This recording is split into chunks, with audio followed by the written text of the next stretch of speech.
Facilities ఉండవు కదా, auto వాళ్ళు కూడా దొక్కలేరు మాకు ఎమర్జెన్సీలో పోవాలంటే. ఫైనల్ ఒకసారి చెప్పు రేవంత్ రెడ్డికి. అవునండి, బస్సు ఫ్రీ చేసినావు కానీ అదే బస్సు ఫ్రీ చేసినట్టు మేము 10 రూపాయలు టికెట్ కూడా వెళ్ళిపోతాం రేవంత్ రెడ్డి గారు.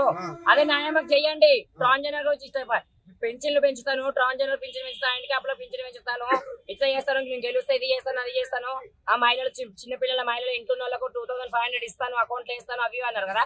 చూపించండి. దమ్ము లేనప్పుడు సీట్ మీరు ఎందుకు వస్తున్నారు? మీరు నేను ఒక ట్రాన్స్జెండర్ హారికన్ మాట్లాడుతున్నాను, మలక్పేట హారికన్ మాట్లాడుతున్నాను.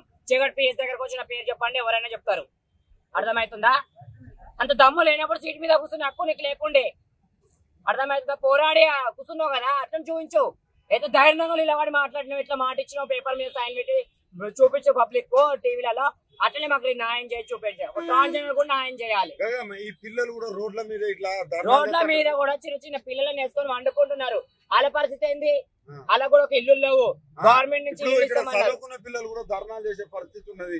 పోలీసులు అరెస్ట్ చేస్తున్నారు. పోలీసులు అరెస్ట్ చేస్తున్నారు అంటే పబ్లిక్ కూడా పోతుంటే వస్తుంటే డిస్టర్బెన్స్ అవుతుంది కాబట్టి అరెస్ట్ చేస్తూ పబ్లిక్ స్టడీ పర్సన్ పిల్లలు ఎందుకు చేస్తారు? వాళ్ళకి ఏం అవసరం? వాళ్ళకి ఇబ్బంది ఉంది కాబట్టి కదా. స్టడీ పర్సన్ లో కూడా ఇబ్బంది ఉంది కాబట్టి చేస్తున్నారు. వాళ్ళని అరెస్ట్ చేసే అధికారం ఎవరు ఇచ్చారు? సీఎం ఇచ్చిండా? సీఎం కి అధికారం ఏముంది అరెస్ట్ చేసేది? న్యాయం మాట్లాడదు అధికారం చేసి సీఎం అరెస్ట్ చేయమని చెప్పిండా? 6 నెలలనే ఇంత వ్యతిరేకత రావడానికి కారణం ఏంటి? ఆయన దమ్ము లేనప్పుడు కూర్చున్నాం ఎందుకు? దమ్ము లేనప్పుడు దమ్ము లేనట్టు ఉండాలి. దమ్ము లేకనే ఇదంతా అవుతుంది. దమ్ము లేకనే. తెలంగాణ ఉన్నప్పుడు మంచిగా ఉండే, తెలంగాణ ఉన్నప్పుడు ఒక లెల్లి లేకుండేది. ఇంత ధర్నాలు జరగలేవు వీడ.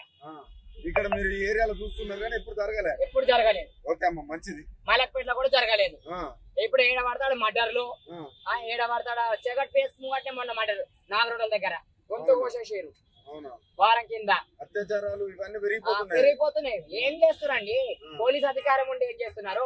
సీఎం వచ్చి ఏం చేస్తున్నాడు? దాని పోలీస్ అధికారం ఎందుకున్నారు? న్యాయం చేయడానికి ఉన్నారు, అన్యాయం చేయడానికి లేదు కదా. మొన్న యాక్చువల్ గా నేను బల్కంపేటకి వెళ్ళేసి వస్తుంటే చెయ్యి బట్టి గుంజిండు ట్రాన్స్జెండర్. ఒక బండి మీద ఎక్కి వస్తా డబ్బులు ఇస్తానని గుంజిండు. గుంజుతా కూడా ఎట్లా కనిపిస్తున్నాను కొట్టి పిఎస్ లో బండి పిఎస్ లో ఉంది. ఏది పిఎస్ లో కంప్లీట్ ఇచ్చిన బేగంపేట పిఎస్ లో బండి అని ఉంది. ఆయన కూడా పోలీసు వాళ్ళకి ఇంతవరకు నాకు న్యాయం చేయాలి. సీట్ మీద కూర్చోకుండా సరిపోతుందా? ఒక ట్రాన్స్జెండర్ చేసే పద్ధతి లేదా? ఏం లేదా? ట్రాన్స్జెండర్ కు న్యాయం చేస్తున్నాడు. కళ్యాణ లక్ష్మి ఇస్తున్నాడు పిల్లలకి. ఇంట్లో ఆడపిల్లల వాళ్ళకు 1500 ఇస్తున్నాడు. అవి ఎక్కడ పోయినాయి? హ్యాండిక్యాప్ల పింఛన్లు పెంచుతున్నాడు. ఇంకే పెంచలేడు. ఇంకే ఎన్ని రోజులనే పెంచుతారు పెంచానండి. ఇది న్యాయమేనా? సీఎం అయింది అందుకేనా? సీఎం పోరాటం మీరేనా? పింఛన్లు కూడా కరెక్ట్ టైం కేసులేడండి. కేసీఆర్ ఉన్నప్పుడు 5 తారీఖు 6 తారీఖు వరకు పింఛన్లు పడుతుండే. 28 30 వరకు పింఛన్లు వేయడా? ఇది న్యాయమేనా? ఇప్పుడు 2 నెలలు నడుస్తుంది. ఇప్పుడు పింఛన్ మళ్ళీ తెల్లాడితే పోయారు ఫస్ట్. మళ్ళీ పెంచిన టైం పడేది. ఇంత ఎన్ని రోజుల దాకా టైం పెంచిన ఎందుకు ఎక్కి? అంత దమ్ము లేనప్పుడు సీఎం కాకేది అయ్యేది లేకుండే. దమ్మున్నప్పుడు సీఎం అవ్వాలి. వేసేందుకు దమ్మున్నప్పుడు సీఎం అయ్యేది ఉండేది. ఒక ట్రాన్స్జెండర్ మాట్లాడుతూ మళ్ళీ హారికన్ మాట్లాడుతున్నాను నేను. అర్థమవుతుందా? ఒక ట్రాన్స్జెండర్ మాట్లాడుతున్నాను.